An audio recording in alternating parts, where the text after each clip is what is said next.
My name is Edith, and for 38 years I believed that love was a transaction.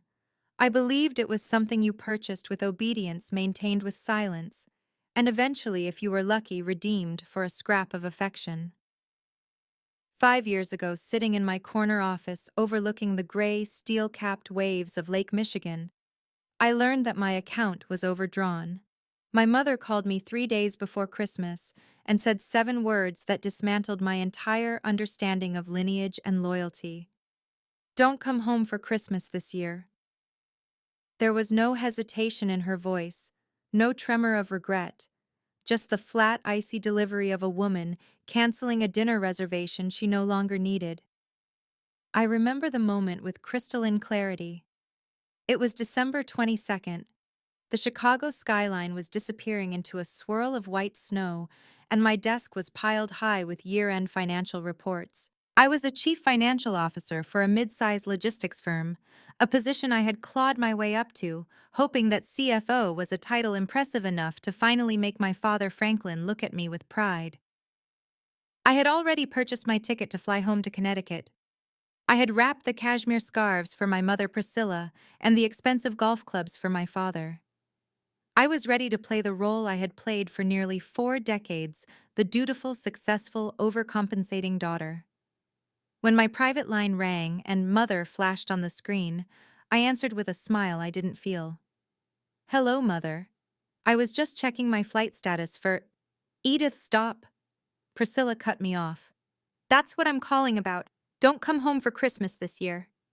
I froze my hand, gripping the receiver so hard my knuckles turned white. "Excuse me, is everything all right? Is Dad sick?" "Your father is fine," she said, her tone dismissive. "It's Clarissa, she's pregnant." Clarissa was my younger sister, the golden child who had never worked a day in her life, but had mastered the art of being needy. "Okay, that's wonderful news," I stammered, trying to process the information. "But why does that mean I can't come home?"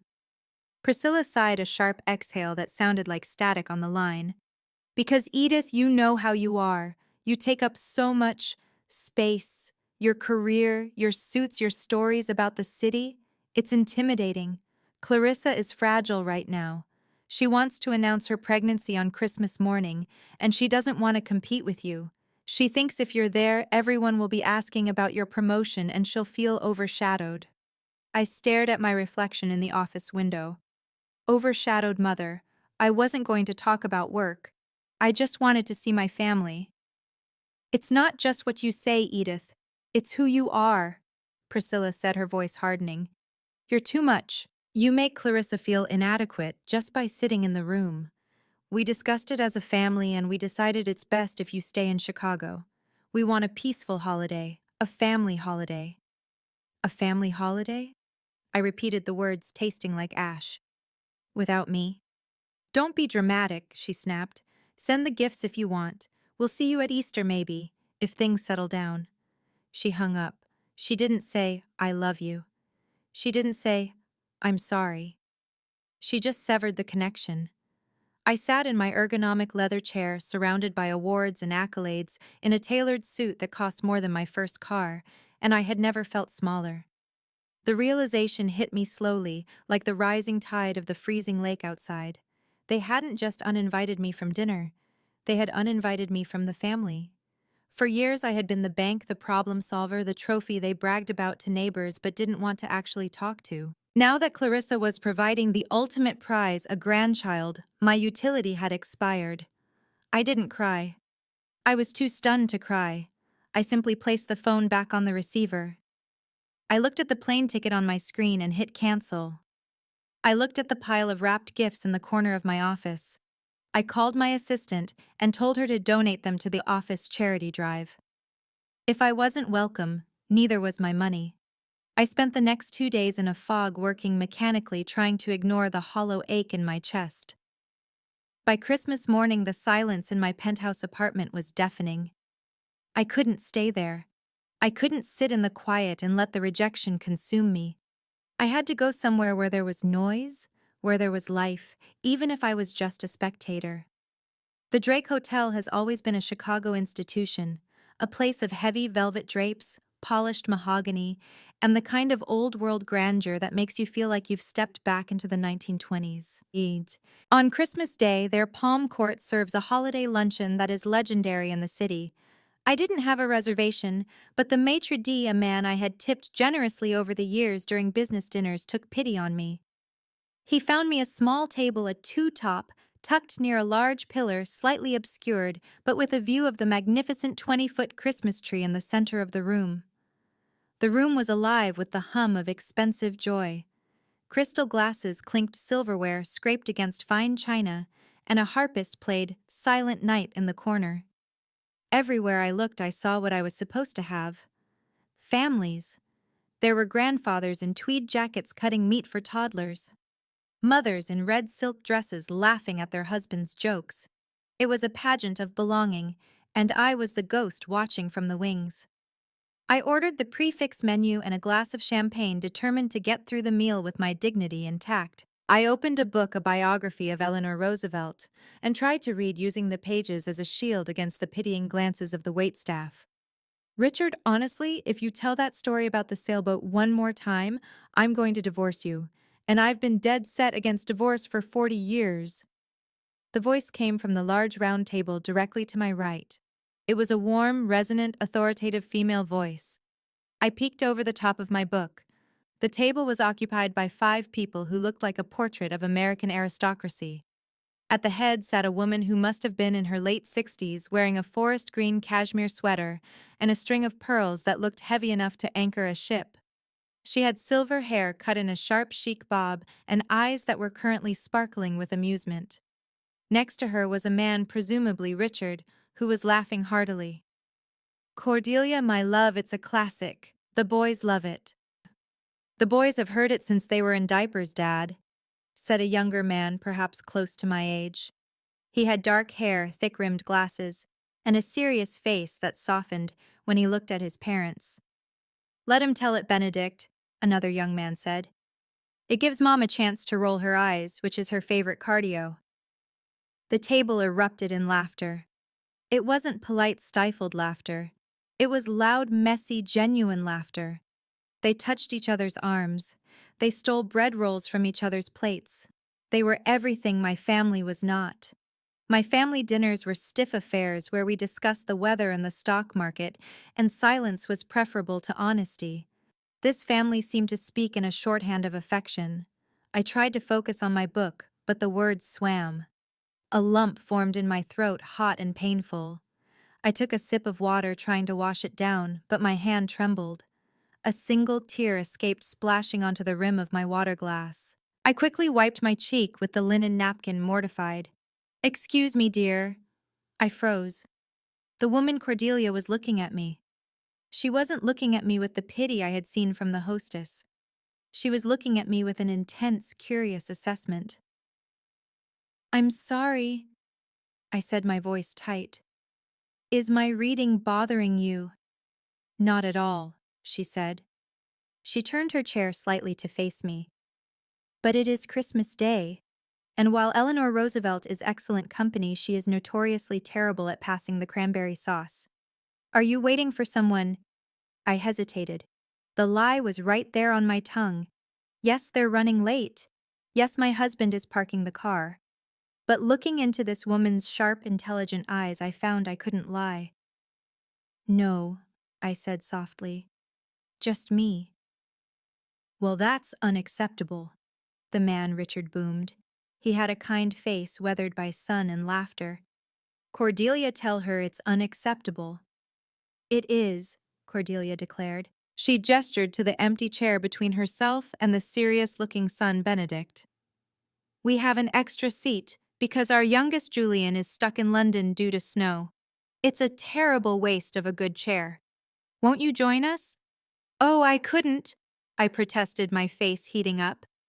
"I don't want to intrude on your family holiday." "Nonsense," Cordelia said. "We are the Hawthorns. We are loud, opinionated, and we argue about politics, but the food is excellent. And frankly, Benedict here is boring us to tears with legal precedents. We need new blood. Please." She held my gaze. It wasn't just an invitation. It was a command wrapped in velvet. I looked at my empty table, my cold roll, and my loneliness. Then I looked at the empty chair at the hawthorn table.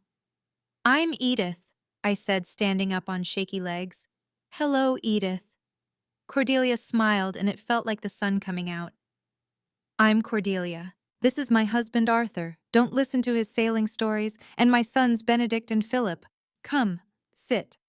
I moved my plate to their table. As I sat down, Benedict poured wine into my glass without asking, and Arthur passed me the potatoes. For the first time in 3 days, the cold ache in my chest began to thaw. I expected the lunch to be a singular event, a kindness extended to a stranger that would end with the check. I was wrong. When we parted ways that afternoon, Cordelia handed me a card embossed with her name, Cordelia Hawthorne, Retired Justice, Illinois Supreme Court. "We do Sunday dinner at the estate in Lake Forest every week," she said, buttoning her wool coat. "Noon sharp. If you're late, Arthur eats all the shrimp." I I don't know if I should," I stammered. "Edith," she said, gripping my gloved hand. "You are an intelligent woman. I can tell. Don't be foolish enough to think you have to be alone just because you're used to it. We'll see you Sunday." I went. I told myself it was just curiosity, but the truth was I was starving. Not for food, but for the kind of chaotic warmth I had tasted at the hotel. That first Sunday turned into a routine.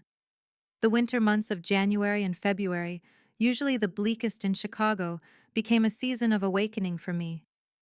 The Hawthorne estate was a sprawling historic mansion that should have felt intimidating, but instead felt lived in. There were piles of books on the stairs, dogs sleeping on the expensive rugs, and a constant smell of roasting meat and wood smoke. I learned that Arthur was a retired architect who loved jazz. I learned that Philip was a landscape designer. And I learned about Benedict. Benedict was 40, a corporate attorney with a dry wit and a mind like a steel trap. Initially, we bonded over professional war stories. He understood the pressure of the boardroom, the specific exhaustion of being the person everyone relies on. But as the weeks passed, our conversations shifted. We stayed late after dinner, sitting by the fireplace, while Arthur and Cordelia played chess. "You never talk about your family," Benedict observed one evening in late February. Outside, a blizzard was burying the driveway. "There's not much to say." I deflected, staring at the flames. "Edith," he said gently, "you've been here for 8 Sundays. You've heard about my embarrassing goth phase in high school. You can tell me." So I did. I told him about the phone call. I told him about Clarissa's jealousy and Priscilla's coldness. I told him about the years of trying to buy their love with achievements. When I finished, I expected him to offer platitudes. Instead, he looked angry. "That isn't family," he said, his voice low. "That's a hostage situation." "It's complicated," I said automatically. "It's really not," Benedict countered. "Love isn't a pie. Your sister having a baby doesn't mean there's less love left for you. The fact that they made you feel that way is cruel. You deserve better." His defense of me, a woman he had known for only 2 months, shook me. That night, when I drove back to the city, my phone buzzed. It was a text from my mother, the first contact since Christmas. "Did you send the Easter check yet? Clarissa needs a new stroller. No, how are you? No, we missed you." Just a demand. I looked at the phone. Then I thought about Arthur, who had spent 20 minutes earlier showing me how to fix a leaky faucet, because, well, an independent woman should know these things. I thought about Cordelia, who had insisted on packing me leftovers. I didn't reply to my mother. For the first time in my life, I didn't send the check. I put the phone down and slept through the night. By July, I was no longer a guest at the Hawthorns. I was a fixture. I had my own spot on the sofa and a designated mug in the kitchen. The summer culminated in the annual Hawthorne Garden Party, a massive affair where half of Chicago's social elite gathered on the lawn drinking gin fizzes. I was standing by the fountain wearing a pale yellow sundress that Cordelia had helped me pick out. The air smelled of blooming hydrangeas and expensive perfume. Benedict approached me holding 2 glasses of lemonade. You look like you belong here, he said, handing me a glass. I feel like I'm in a distinct tax bracket from everyone else, I joked, though the anxiety was lesser than it used to be. You know Mom invites these people because she has to, Benedict said, looking out at the crowd. She invites you because she wants to. There's a difference. My phone vibrated in my clutch. I pulled it out. It was a picture message from Clarissa. A photo of her new baby boy with a caption, "Franklin Jr. looks just like Dad. Shame you've never met him. Mom says you're being selfish by ignoring us." The old Edith would have spiraled. I would have felt the guilt clawing at my throat. I would have called, apologized, and sent an exorbitant gift to buy my way back into their good graces. But standing there in the sunlight with Benedict's arm brushing against mine, I felt nothing. No guilt, no sadness. Just a dull sense of pity for them. They were playing a game I no longer wanted to participate in. Bad news? Benedict asked, noticing my expression. No, I said, deleting the message without replying. Just spam. I looked at Benedict. Do you know what I realized today? What? I spent 38 years waiting for a seat at a table where I was never going to be served, I said quietly. I kept thinking if I was just smarter, richer, or quieter, they'd finally pass me the food, but they were never going to feed me Benedict. They just liked watching me starve. Benedict set his glass down on the stone wall of the fountain. He turned to me, his expression intense. Well, you're not starving anymore. We have plenty. He took my hand. It was the first time he had touched me romantically. It wasn't a spark. It was a steady, warm burn. I know we haven't. I know I've been taking this slow, he said. But I admire you, Edith. I admire how you built yourself from nothing. I admire your resilience. And I think I'm falling in love with you. I squeezed his hand back. I think I'm falling for you too. Across the lawn, Cordelia caught my eye. She raised her glass in a subtle toast, a knowing smile on her lips. I smiled back. I wasn't the daughter of Priscilla and Franklin anymore. I was Edith, and I was exactly where I was supposed to be. 2 years passed. 2 years of Sundays, birthdays, and holidays spent with the Hawthorns. I hadn't spoken to my biological family in all that time aside from the occasional generic holiday card they sent to my office, which I promptly recycled. It was October when Benedict proposed. We were on a sailing trip off the coast of Maine on Arthur's beloved boat. The wind was crisp, the ocean a deep, churning blue. Benedict got down on one knee on the swaying deck, holding a ring that had belonged to his grandmother. I want to build a life with you, he said. A real life. No games, no conditions, just us. I said yes before he even finished the sentence. The joy of the engagement was absolute until we started planning the wedding. We sat in the library of the Lake Forest estate with Cordelia going over the draft for the invitations.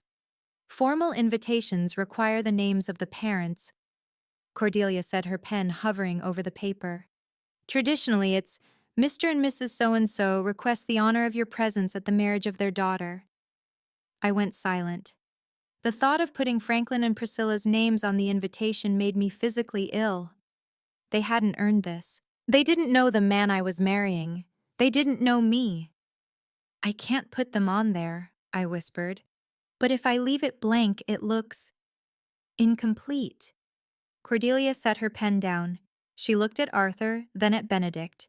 There was a silent communication between them, a conversation they had clearly already had. Edith, Cordelia said, her voice taking on that judicial tone she used when she was making a ruling. There is a solution to this. It's unconventional for someone your age but legally sound. What do you mean? Adult adoption, she said. In the state of Illinois, one adult can adopt another provided there is consent. It severs the legal ties to your biological parents and creates a new legal lineage. You would get a new birth certificate. You would legally be our daughter. I stared at her. Is that a real thing? It is, Arthur said, leaning forward. We didn't want to overstep. We know you have parents biologically speaking, but in our hearts you've been our daughter since that lunch at the Drake. We would be honored to make it official." I looked at Benedict. He was smiling. "I'd have to get used to you being my sister and my wife legally, which is a bit weird," he joked, breaking the tension. "But we checked the statutes. It's not incest if there's no blood relation. It just means you're a Hawthorne." Tears streamed down my face. "You would do that. You would really want me." "We chose you, Edith," Cordelia said softly, "and we're just waiting for you to choose us back." The hearing was 3 weeks later. It was a closed session in a quiet courtroom. The judge was an old colleague of Cordelia's. When he banged the gavel and declared me Edith Hawthorne, Franklin and Priscilla ceased to be my parents in the eyes of the law. I walked out of that courthouse holding a piece of paper that said I belonged. I was 40 years old and I was finally a daughter. The wedding was set for June in Newport, Rhode Island. We wanted it to be elegant, private, and far away from Chicago. But the world of high society is smaller than a thimble, and secrets spill just as easily. 3 months before the wedding, the Chicago Tribune ran a notice in their society pages, "Hawthorne Logistics Merger of Hearts." Benedict Hawthorne, heir to the Hawthorne legal legacy, to wed Edith, CFO of Meridian Logistics. It didn't mention my maiden name, but it mentioned my title and my face. That was enough. I was in a budget meeting when my personal cell phone began to vibrate incessantly. I ignored it until my assistant knocked on the glass door. "Edith, I'm so sorry to interrupt," she said, looking terrified. "But there's a woman on the main line. She says she's your mother and she's screaming." My blood ran cold. I adjourned the meeting and walked to my desk. I picked up the receiver. "Edith," Priscilla's voice was a shriek. "What is this I'm reading? You're getting married to a Hawthorne. And we had to find out from the newspaper." "Hello, Priscilla," I said, my voice steady. "Don't you hello me. How dare you? Do you know how embarrassed I am? The neighbors are asking if we're invited, and I didn't even know you were engaged. And who are these people? The Hawthornes. Do you know how rich they are? You've been hiding this from us." "I haven't been hiding anything," I said calmly. "We haven't spoken in 2 years. You made it clear you wanted a family holiday without me. I simply obliged." "That was one Christmas," she yelled. "You ungrateful child. After everything we did for you, we raised you, and now you're marrying into money and leaving us in the dirt. Clarissa is crying her eyes out. She says you're doing this to spite her." "This has nothing to do with Clarissa," I said. "This is about my life." "We expect an invitation," Priscilla demanded, "and not just as guests. We are the parents of the bride. We sit at the head table. Your father expects to walk you down the aisle. If you deny us this, you are publicly humiliating us." "I'm not inviting you," I said, "and Dad isn't walking me down the aisle." "You wouldn't dare," she hissed. "I'm your mother. You owe us." "I don't owe you a thing," I said, and I gently placed the receiver back in the cradle. Then I unplugged the phone from the wall. My hands were shaking not from fear, but from the adrenaline of finally saying no. I thought the phone call was the end of it. I underestimated Priscilla's desperation for proximity to power. 2 weeks later, I walked into the lobby of my office building.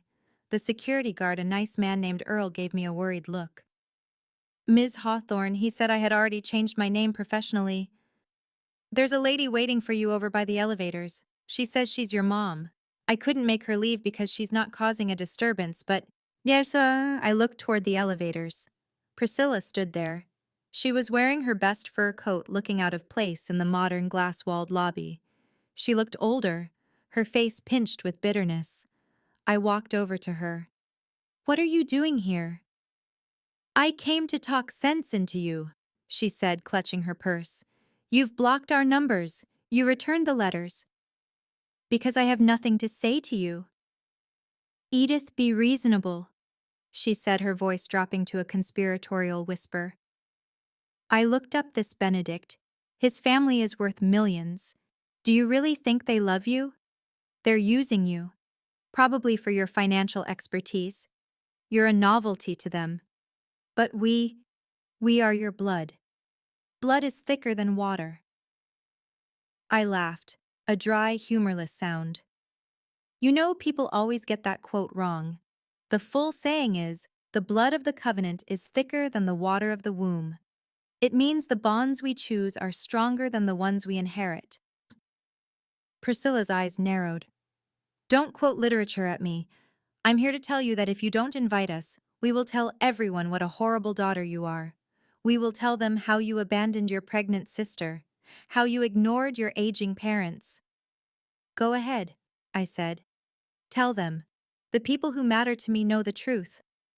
I want to sit at the head table, she demanded, her mask slipping. I want people to know I'm the mother of a hawthorn. That's what this is about. I realized, looking at her with clarity. It's not about missing me, it's about the name. It's about the status. We deserve it, she snapped. We put up with you for 38 years. You put up with me. I stepped closer, towering over her in my heels. You're right, you did. And now you don't have to anymore. I have parents, Priscilla. Their names are Arthur and Cordelia. They are the ones sitting at the head table. Now please leave, or I will have Earl escort you out for trespassing. Priscilla stared at me, her mouth opening and closing like a fish. She saw something in my eyes she had never seen before, total indifference. She turned on her heel and stormed out, her fur coat flapping behind her like the wings of a defeated vulture. Newport in June is a watercolor painting come to life. The sky was a pale, impossible blue, and the ocean breeze smelled of salt and wild roses. I stood in the bridal suite of the resort, looking at myself in the mirror. My dress was simple, elegant silk, devoid of the lace and frills Priscilla would have forced me into. Cordelia stood behind me, fastening a pearl necklace, the same pearls she had worn the day we met at the Drake. You look breathtaking, she said, her voice thick with emotion. I'm nervous, I admitted. Not about marrying Benedict, but I have a feeling they're going to show up. Let them, Cordelia said fiercely. We have security, we have a plan, and more importantly, we have the truth. She handed me a copy of the wedding program. It was printed on heavy cream cardstock. I ran my finger over the text. The marriage of Edith Hawthorne to Benedict Hawthorne. Parents of the bride Arthur and Cordelia Hawthorne. Seeing it in print made my knees weak. It was a public declaration.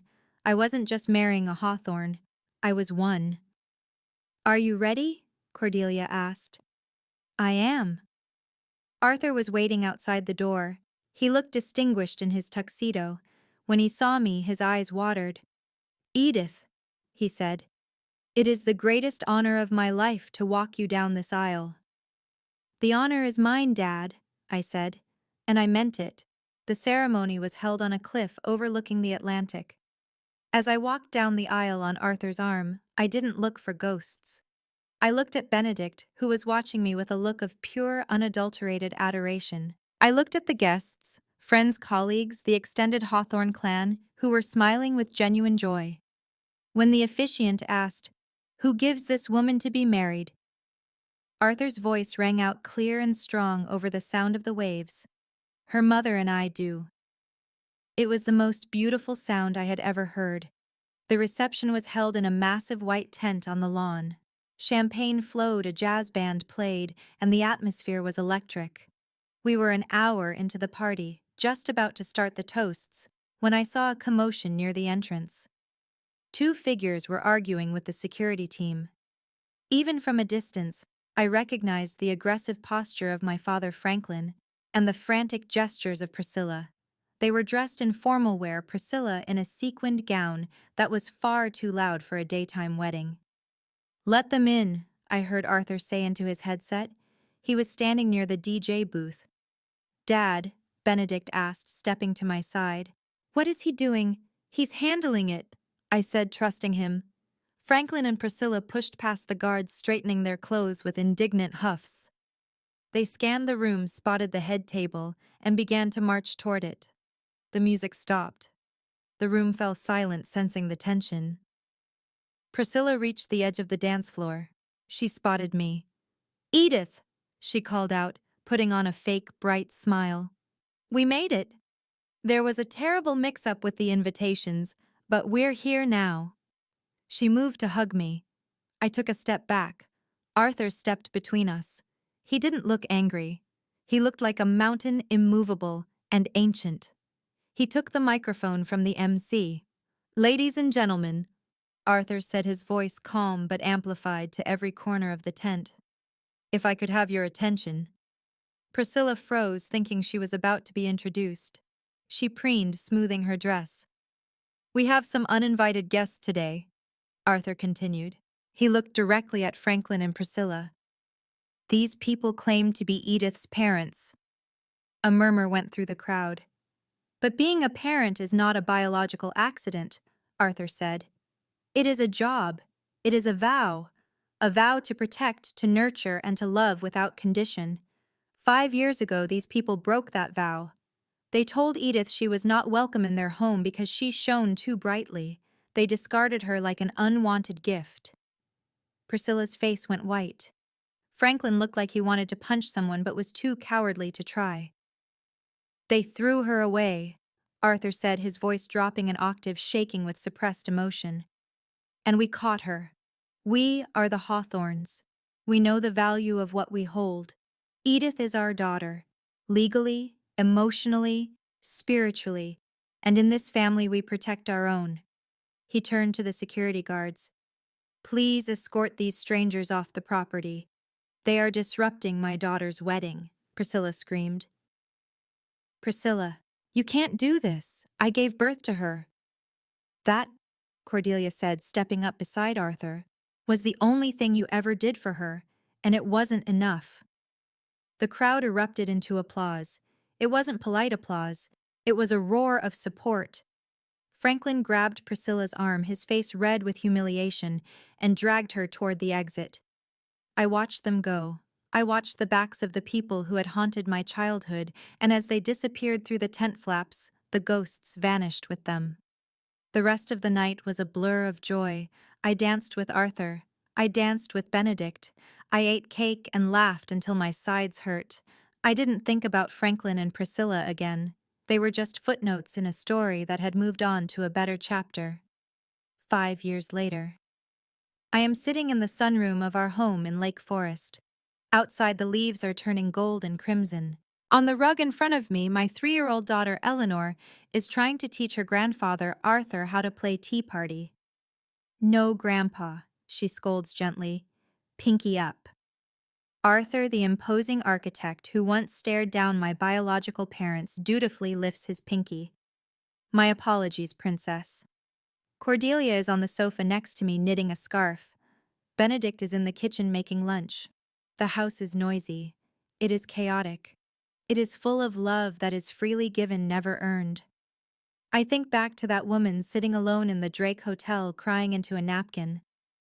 I wish I could go back and tell her that it's okay to let go. That blood is just biology, but family is a choice. Sometimes you have to lose the family you were born into to find the family you were meant for. I was uninvited from a Christmas dinner, and it was the best thing that ever happened to me. It cleared the seat for the people who actually wanted to sit next to me. For those of you reading this, if you are holding on to a relationship that hurts you just because of shared DNA, I want you to ask yourself, are you a member of the family, or are you just an appliance they use when it's convenient? You have the right to resign. You have the right to walk into a hotel, sit at a new table, and introduce yourself to a new life. I'm Edith Hawthorne. I was chosen. And I hope deeply and truly that you choose yourself too.